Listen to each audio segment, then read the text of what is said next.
ఉంది. దేవుని హుండీలో వేయాలనుకుని పర్సు నుండి తీసిన 50 రూపాయల నోటు పెద్దదిగా తోస్తుంది. అదే నోటు సూపర్ మార్కెట్లో చిన్నదిగా కనిపిస్తుంది. గుళ్ళో గడిపే అరగంట ఎంతో ఆలస్యంగా గడుస్తున్నట్టుగా తోస్తుంది.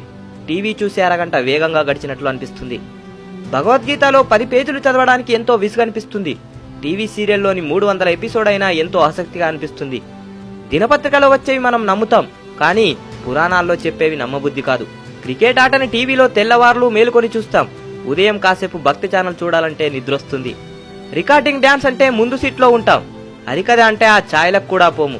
తిరుపతి లేదా అయ్యప్ప కొండకు వెళ్లే బీదలకు ఇవ్వడానికి మన దగ్గర చిల్లరుండదు. మన పిల్లలకు 5 స్టార్ చాక్లెట్లకు చిల్లరుంటుంది.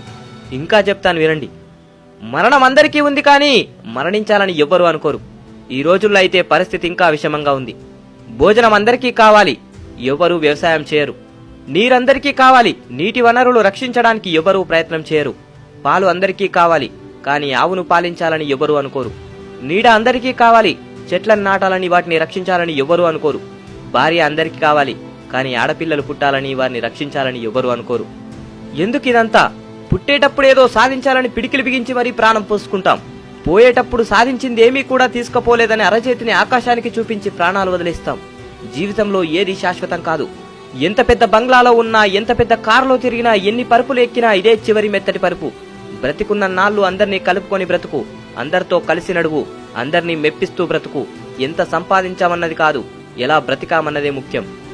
జై హింద్.